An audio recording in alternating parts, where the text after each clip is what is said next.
say we want autonomy. We need autonomy. We want autonomy. We need autonomy. Oy, oy, oy, oy. Hola amigos y amigas del Canal 22. Hoy estamos nuevamente con ustedes en su programa Agenda Costeña y hoy queremos hablar un poco sobre la historia de nuestra región. Y para discutir y conocer sobre la historia, estamos visitando una de las salas del Museo Judith Kane, ubicado en el barrio Aeropuerto, aquí en Bilwi, Puerto Cabezas. Esta sala está dedicada a la historia de la región e inicia con algunos mapas que reflejan un poco, por ejemplo, este mapa de 1855 de Square refleja un poco lo que en Nicaragua conocían en ese momento, que era solo lo que era la costa del Pacífico. O sea, prácticamente si ustedes se fijan en ese mapa, hay muy poca alusión sobre lo que son los pueblos en las regiones autónomas. Y más bien está el mapa del Caribe, porque nosotros estábamos más vinculados al Caribe. Entonces aquí están todas las islas del Caribe y ahí la costa Caribe de Nicaragua forma parte de lo que es esta cuenca del Caribe, y en ese momento estábamos más vinculados a esa cuenca del Caribe. Aquí hay otro mapa que de la costa Mosquita, que también fue hecho y refleja lo que, o sea, miren cómo ubicaba el lago de Nicaragua. O sea, no hay una proporción real. Entonces estaba el lago de Nicaragua y estaba la costa de la Mosquitia, que incluye prácticamente todo lo que es Honduras. O sea, todo esto era lo conocido como la costa de la Mosquitia, hasta Utila, el Roatán, prácticamente. Eso es una sola área. Como ustedes recuerdan, esta región fue colonizada por los ingleses y el modelo de colonización que utilizaron los ingleses fue el establecimiento de un reino de la Mosquitia. Entonces acá en el museo también hay algunas fotografías de lo que eran algunos de los reyes. William Henry Clarence, Robert Henry Clarence. Aquí hay el primer rey de la Mosquitia que se llama George August Frederick. Entonces hay fotografías de los distintos reyes. Nuestra región tuvo por 100 años un reino. Y este rey estaba ubicado generalmente en Bluefields, en la zona de Bluefields, pero tenía distintos gobernadores a lo largo de otras comunidades. Y uno de sus gobernadores estaba basificado en lo que es hoy la comunidad de Tuapí. Ese rey también cedía territorio. Por ejemplo, aquí hay una copia de lo que fue lo que es hoy Laguna de Perlas, que fue cedido y firmado en el año 1847 por el rey de la Mosquitia y entregado a, aquí está, 58. Y esto es cediendo todo lo que es hoy la zona de Laguna de Perlas. Ustedes saben que en esta región ha habido un movimiento reivindicativo de la Mosquitia, del reino de la Mosquitia. Entonces, esta es la bandera que ha utilizado ese movimiento, que de alguna manera refleja algunos de los símbolos de esa época. Por ejemplo, esta parte de la bandera refleja lo que era y lo que sigue siendo el símbolo de la Armada del gobierno de Inglaterra, o sea, la fuerza naval del gobierno de Inglaterra. Después están otros colores y si ustedes ven está un símbolo de una corona, un ave por la paz y un cayuco que refleja la forma de vida del pueblo misquito. Entonces aquí todavía esto junto con lo que es la fiesta anual del Quimpulanca retoma algunos elementos de lo que es esa herencia de la colonia inglesa en nuestra región. Ahora, como parte de la colonia inglesa, se firmaron distintos tratados. Aquí hay nuevamente otro mapa que refleja que el reino de la Mosquitia iba. Todo esto es Honduras actualmente. Esto es lo que es Nicaragua. Esto es Costa Rica y prácticamente hasta Panamá. O sea, el reino de la Mosquitia llegaba.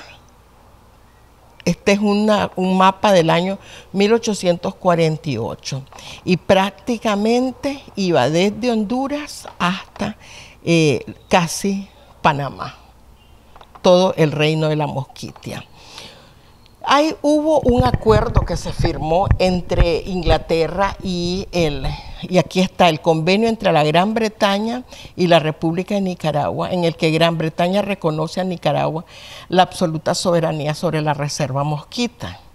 Este es un convenio del año 1905, pero prácticamente desde el año 1860 comienzan a hacerse todos estos acuerdos entre Inglaterra, la Gran Bretaña, Estados Unidos y Nicaragua, cediendo esta parte de Nicaragua o sea, de lo que es hoy Nicaragua, cediendo esta parte del territorio al control, en ese momento de Estados Unidos y posteriormente de Nicaragua. La gente de la costa no es que se quedó callada, sino que, por ejemplo, hubo una protesta ante esa situación y un emperador de Austria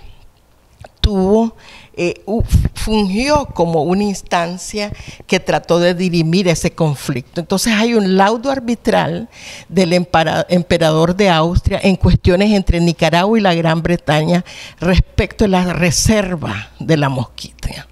Entonces aquí, ese laudo arbitral falló el veredicto, y en el cual se dice que la soberanía de la República de Nicaragua, reconocida en los artículos 1 y 2 del Tratado de Managua el 28 de enero no es plena e ilimitada respecto al territorio asignado a los indios mosquitos por el artículo 2 de dicho tratado, sino limitada por la autonomía, self-government, reconocida a los indios mosquitos en el artículo 2 del referido tratado. Desde entonces ya se está hablando de autonomía. Dice en el segundo párrafo del laudo arbitral, lo que dice es que para evidenciar su soberanía, la República de Nicaragua tiene pleno poder de enarbolar su bandera en el territorio asignado a los indios mosquitos. Pero también se dice que se puede utilizar la bandera, sin embargo, hay que unir a esta el emblema de la soberanía de la República de Nicaragua. Y este laudo fue del año de junio de 1881. Aquí está copia en 1894 de una petición a la reina Victoria, donde también se vuelve a plantear el tema. Sin embargo, todo esto se dirime cuando aquí está el Tratado de la Mosquitia, Entonces pueden ver de 1860, 1894, 1905, o sea, prácticamente estamos hablando de más de 40 años en donde se trata de dirimir el tema de la soberanía de la costa mosquita.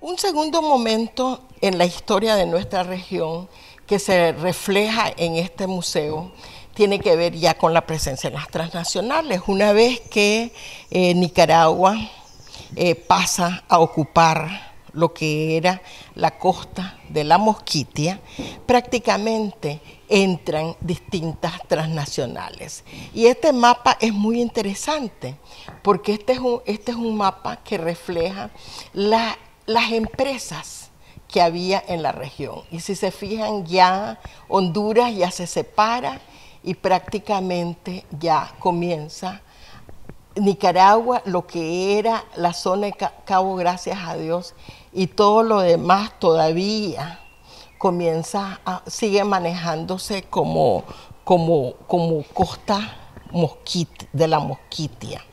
Pero lo interesante de esto son las distintas empresas.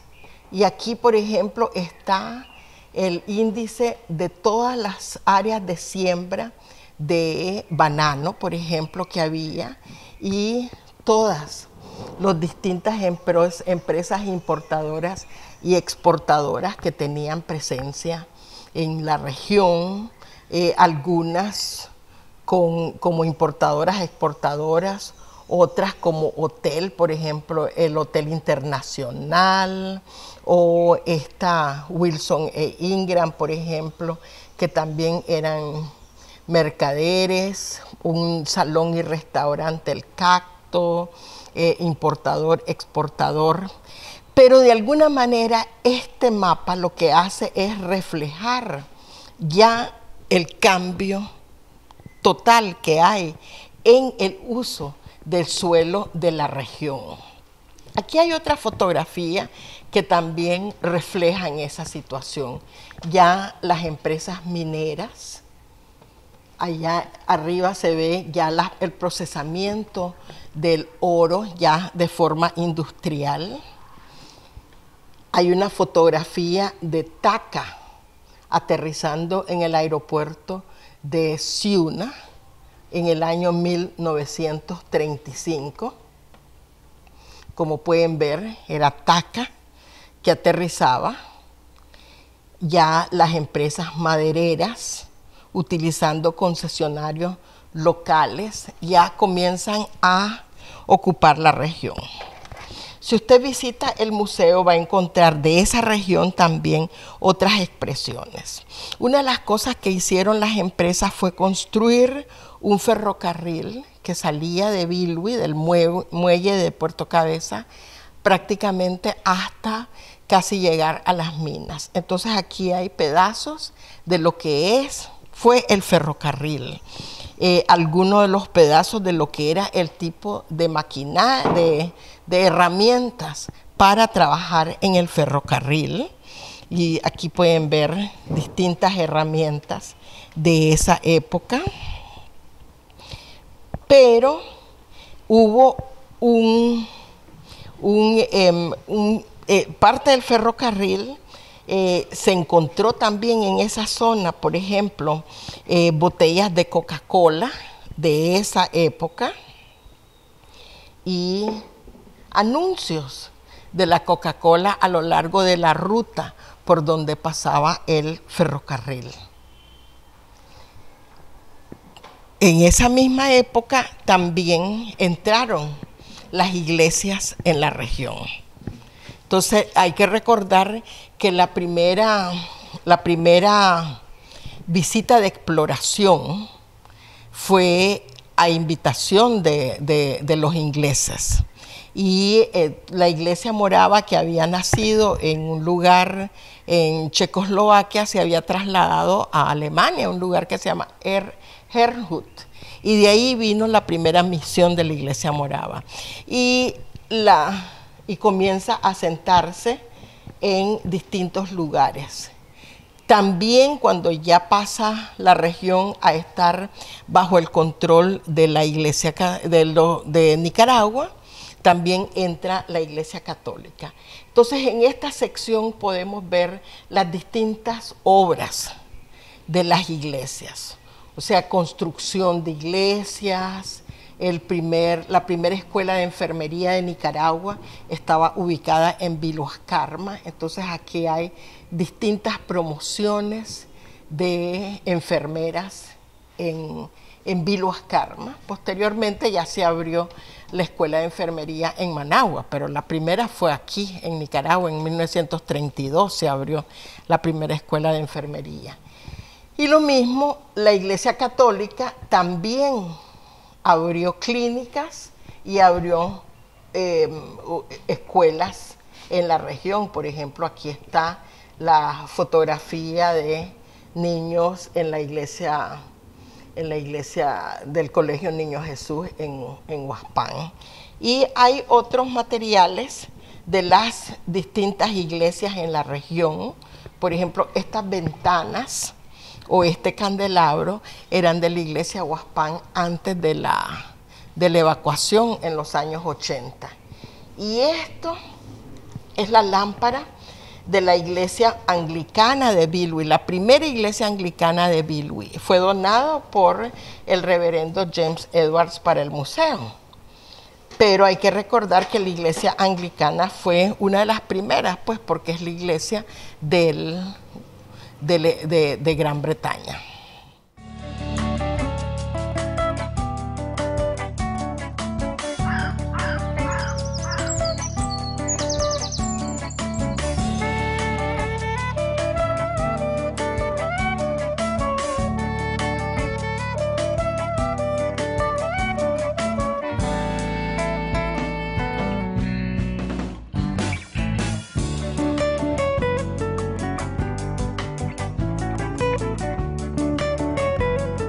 En el año 1979, después de casi 50 años de dictadura de Somoza, triunfa el Frente Sandinista en Nicaragua.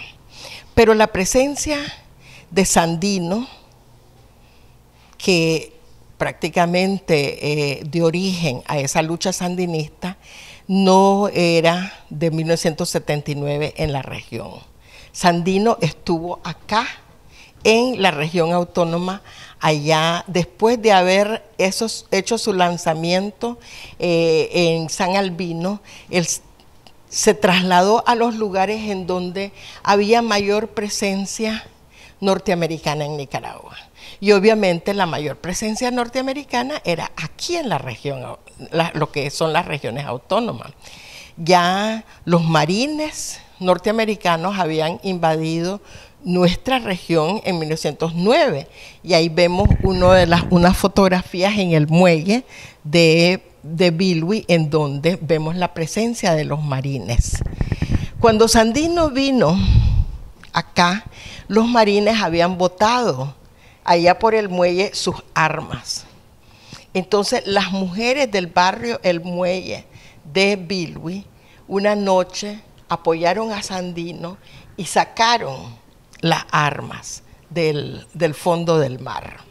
Esta pintura de un pintor famoso de Nicaragua, Armando Morales, retoma esa gesta de las mujeres de Bilwi, que a pesar de que los marines estaban en el muelle, ellas lograron ir y sacar las armas del fondo del mar para dárselas a Sandino. Y con esas armas entonces Sandino regresó por el mar hacia el río Coco y comenzó a hacer el recorrido por las comunidades en donde se cuenta que fundó distintas cooperativas allá en la zona alta del Huanquí. Entonces, en 1979, producto de la revolución, comenzó a cambiar la situación de vida aquí en las comunidades, porque realmente antes todos los servicios básicos los proveían las iglesias. O sea, el hospital, los dos hospitales, el de Viloascarma y el de Puerto Cabezas, estaban bajo la administración de la Iglesia Morava. El Estado no tenía un hospital. Cuando este hospital en Viloascarma, por ejemplo, lo que hacía era atender a todos los trabajadores de las minas de Rosita, Bonanza, Ciuna. Ellos venían hasta Viloascarma y todos los trabajadores de esta zona llegaban también a Viloascarma. Entonces, con la presencia del cambio de gobierno, comienzan a brindarse los servicios, pero obviamente comienzan también a hacerse las demandas por el reconocimiento de la diversidad cultural. Y el 12 de agosto de 1981, la Revolución Sandinista declara unos principios sobre las comunidades indígenas de la costa. Y lo que dice entre las principales declaraciones es que todos los ciudadanos tienen iguales derechos, que no hay distingos de raza y que la revolución iba a trabajar por todas las formas de discriminación, contra toda forma de discriminación racial, lingüística y cultural, y que apoya la lucha contra el racismo en cualquier parte del mundo, que el gobierno de reconstrucción nacional apoya el rescate de las diferentes expresiones culturales, que garantiza y apoya la participación de las comunidades en todos los asuntos sociales, económicos y políticos, legalizará el otorgamiento de títulos, la propiedad de las tierras donde históricamente han vivido las comunidades de la costa atlántica, ya sea en forma comunal o de cooperativas, y que los recursos naturales que son parte del Estado, y lo que a recibir, entonces plantea que las comunidades tienen derecho a recibir una cuota de los beneficios que se deriven de la explotación de los recursos forestales para invertirlos en obras de desarrollo comunal. Y también se plantea mejorar las condiciones de vida y apoyar las formas de organización. Lo importante de esta declaración de principios de 1981 es que demuestra que desde el 81 había voluntad para ir trabajando por un nuevo marco de relaciones entre lo que había sido históricamente la costa Caribe y un gobierno central interesado en reconocer los derechos. Fueron tiempos muy difíciles porque en ese mismo año es cuando sube al poder en Estados Unidos Ronald Reagan. Y Ronald Reagan declara abiertamente el apoyo a cualquier movimiento contrarrevolucionario. Entonces, a pesar de que existía esta declaración de principios, comienza los conflictos aquí en la región y comienzan algunos grupos a alzarse en contra de la revolución con el apoyo del gobierno de Estados Unidos, del gobierno de Reagan. Y prácticamente entre 1981 y 1984 en esta región tuvimos una zona de guerra, prácticamente, y fue el periodo en el que se tuvo que hacer el traslado de las comunidades, enfrentamientos, entonces asegurar los servicios que por primera vez un gobierno de Nicaragua estaba garantizando, pero a la vez en medio de un conflicto bélico. A pesar de eso, fue un periodo muy prolífico en términos de producción de materiales. Se producieron distintos distintos textos, distintos libros, distintos programas de educación. En el año 1984, en nuestra región se establece la educación intercultural bilingüe, o sea, pero también en 1984 comienzan las discusiones y acuerdos de paz. Entonces aquí ustedes pueden ver en el museo fotografías de lo que fueron los distintos procesos de diálogo para la búsqueda de la paz entre el gobierno sandinista y los grupos que estaban alzados, con la colaboración de la Cruz Roja, la colaboración de distintos pastores, el obispo Moravo, por ejemplo, el obispo Wilson jugó un papel importantísimo, el premio Nobel Adolfo Pérez Esquivel, los pastores de las distintas iglesias, todo mundo colaboró en ese proceso de búsqueda de la paz para tratar de lograr. Entonces, al final se suscribieron más de 400 acuerdos de paz entre el gobierno sandinista y los grupos que estaban alzados. Pero a la vez fue un periodo importantísimo en donde diputadas de nuestra región como Dorotea Wilson o Hazel Lao jugaron un papel importantísimo en la consulta de una nueva constitución política de Nicaragua. Y el resultado fue que en 1986 se logra una constitución política de Nicaragua que reconoce como principio el pluralismo étnico, el reconocimiento de las distintas formas de propiedad y además reconoce la existencia de los pueblos indígenas y plantea que en el caso de la costa atlántica se establece el régimen de autonomía a través de la presente constitución. Reconoce las distintas formas de propiedad, incluyendo la propiedad comunitaria, y que debe de ser garantizada y estimulada sin discriminación. Y ese mismo año también en 1987 se acuerda lo que hoy se conoce como el Estatuto de Autonomía de las Comunidades de la Costa Atlántica. Entonces, todo el periodo entre 1984 y 1987 fue un periodo de negociación, de acuerdos de paz, de firmas de acuerdos de paz, de consulta del Estatuto de Autonomía y de aprobación de la autonomía. Algo importante son las características de ese modelo de autonomía, porque se reconoce un modelo de autonomía que combina y reconoce la autonomía de cada comunidad y sus autoridades, pero se trata de articular todas esas distintas instancias a nivel de un consejo regional multiétnico, en donde cada uno de los pueblos indígenas y comunidades étnicas tienen el mismo nivel de derechos.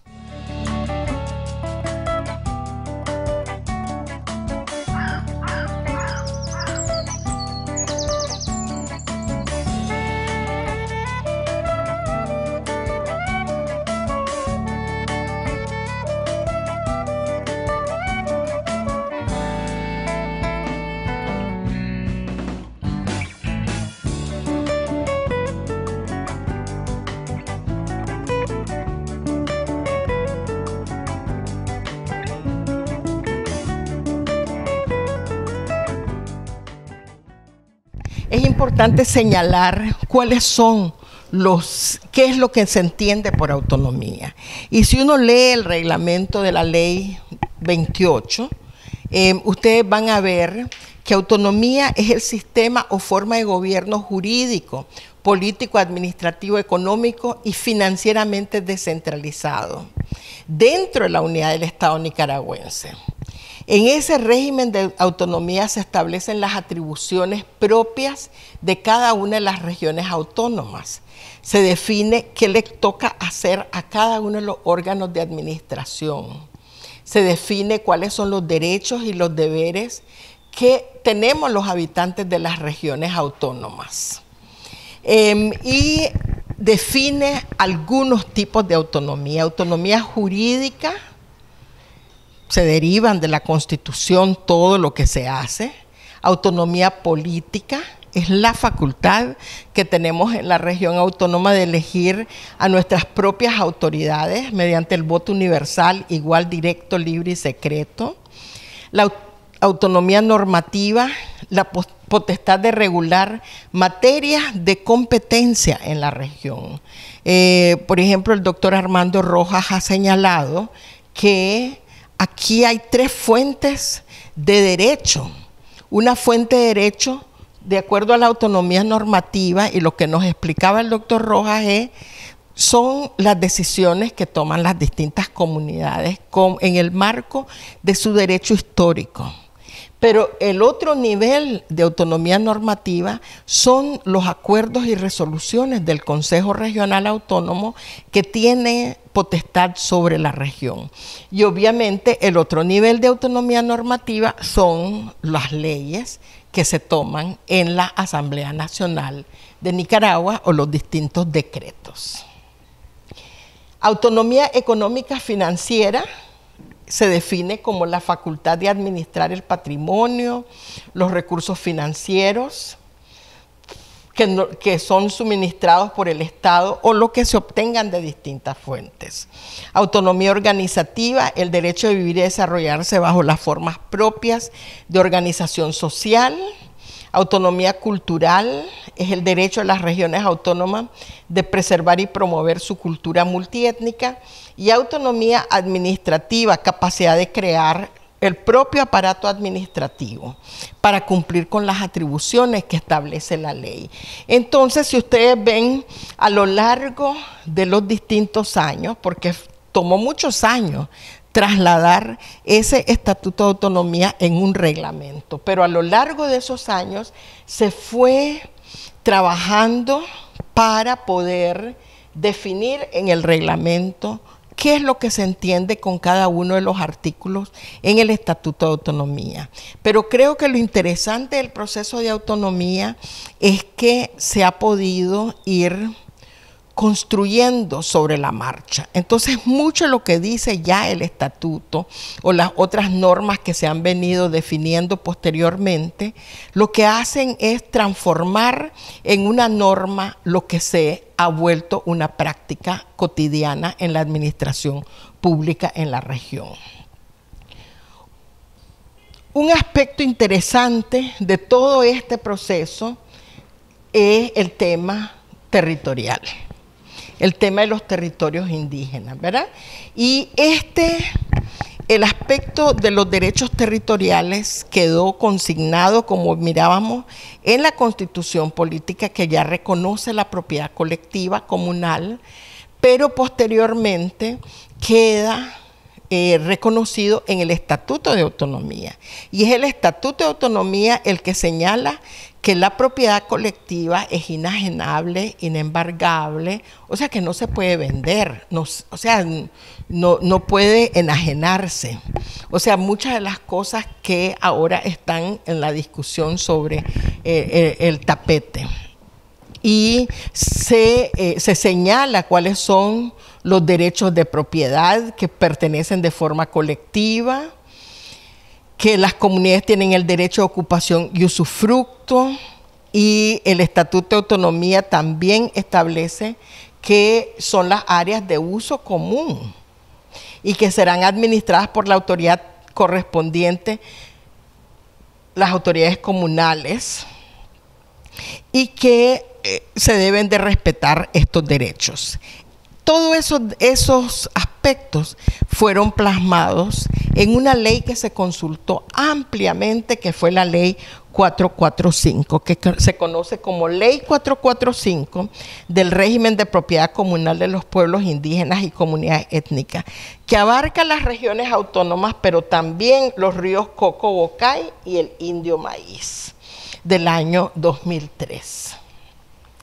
Fue interesante el proceso de mapeo en sí.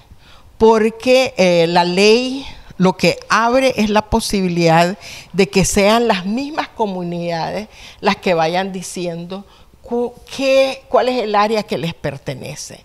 Y entonces todas las comunidades pasaron por un proceso de definición, de definir cuáles eran sus territorios. Y por ejemplo, este mapa refleja lo que un territorio, en este caso Saunias, dijo.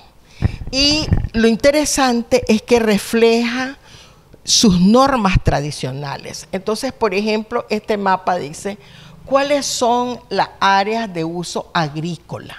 O sea, estas solo se dedican a la agricultura, entendiendo el concepto tradicional de agricultura. Después señala cuáles son las áreas de cacería y recolección frecuente. Después va señalando cuáles son las áreas de cacería y recolección infrecuente. ¿Pero qué quiere decir recolección infrecuente? Son las normas propias de la comunidad para que no se gaste o no se acabe ese recurso. Entonces ellos definen algunos periodos del año cuando se puede cazar. Después señala cuáles son las áreas de conservación. Y las áreas de conservación generalmente son las áreas en donde pueden ser sitios sagrados, pero son las áreas en donde no se permite ni agricultura ni cacería, sino de protección. En esta comunidad ha sido tradicionalmente guiricera, o sea, ellos lavan oro, entonces también ellos señalan su área de guiricería y su área de protección de caños. O sea, dónde es que se puede sembrar y dónde no se puede sembrar. Me parece que es importante destacar que estas normas de uso de suelo son las que se afectan cuando hay presencia de colonos que entran sin autorización de las comunidades, porque lo que hacen es romper con estas normas tradicionales. Entonces el tema del saneamiento, por ejemplo, tiene mucho que ver con la recuperación de estas normas tradicionales de uso del suelo.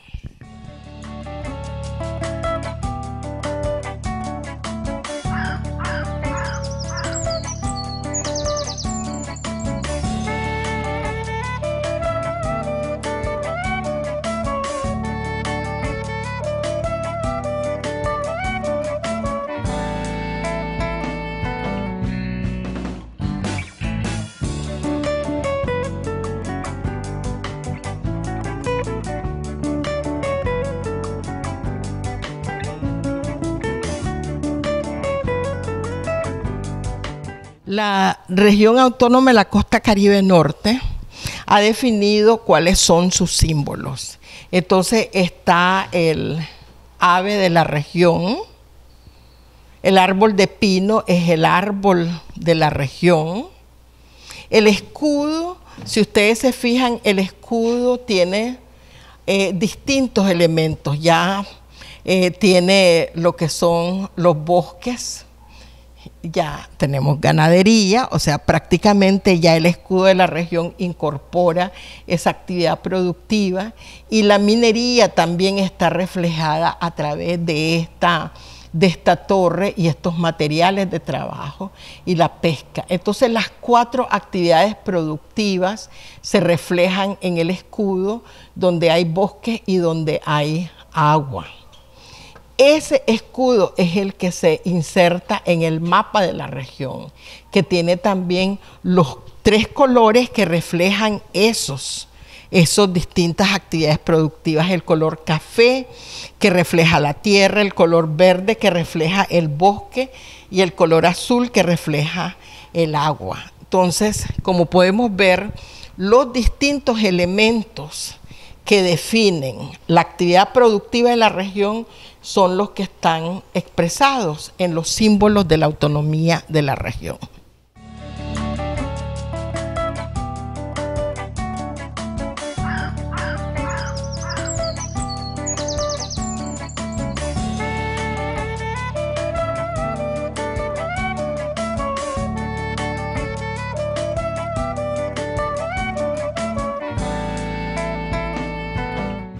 Bueno, amigos y amigas del Canal 22, les agradezco que hayan estado con nosotros en Agenda Costeña el día de hoy, conociendo un poco sobre la historia de nuestra región.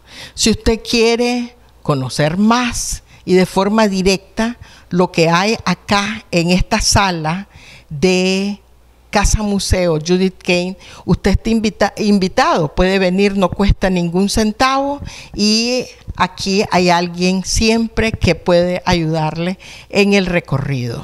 Muchas gracias por haber estado con nosotros en Agenda Costeña el día de hoy. Say we